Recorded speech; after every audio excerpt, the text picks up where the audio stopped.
उत्तर भारत का एक छोटा सा गांव था सुखपुर।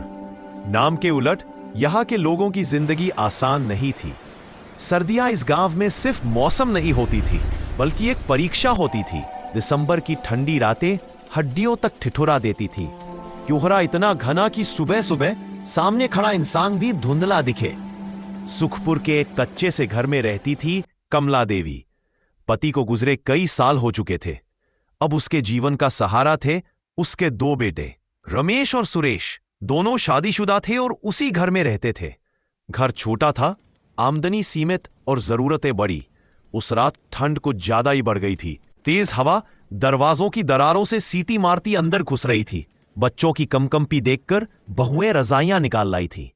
कमला देवी चुपचाप कोने में बैठी सब देख रही थी। घर में कुल 2 ही रजाइयां थी। एक रजाई रमेश के बच्चों के लिए, दूसरी सुरेश के बच्चों के लिए। कमला देवी ने कुछ नहीं कहा। उसने अपनी पुरानी फटी सी शॉल कंधों पर डाली और चूल्हे के पास बैठ गई। उसकी खामोशी में कोई शिकायत नहीं थी, बस एक मां का त्याग था। रात के करीब 2 बजे होंगे। रमेश को अचानक नींद खुली। उसने देखा मां चूल्हे के पास बैठी ऊँग रही थी। शॉल ठीक से शरीर को ढक भी नहीं पा रही थी। हाथ ठंड से नीले पड़ चुके थे। रमेश का दिल कांप गया। मां, आप यहां क्यों बैठी हो? कमला देवी हड़बड़ा गईं। कुछ नहीं बेटा, नींद नहीं आ रही थी। रमेश चुप रहा, लेकिन उसकी आंखें नम हो गईं। सुबह होते ही रमेश ने सुरेश को सब बता दिया। दोनों भाई शर्म से सिर झुकाकर खड़े थे।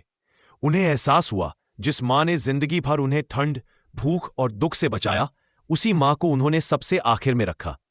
उसी दिन दोनों भाई बाजार गए, नई रजाइयां खरीदी, गर्म कपड़े लाए। घर लौटकर सबसे पहले मां को रजाई उठाई। कमला देवी की आंखों से आंसू बह निकले। मां, अब आपकी चुप्पी हमें और नहीं सहनी, रमेश ने कहा।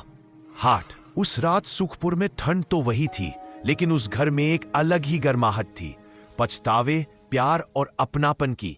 कमला देवी आज भी कम बोलती है, लेकिन अब उसकी चुप्पी में दर्द नहीं, सुकून है। संदेश माँ बाप अक्सर अपने दुख शब्दों में नहीं कहते, लेकिन उनकी खामोशी बहुत कुछ कह जाती है। उन्हें समझने के लिए कान नहीं, दिल चाहिए।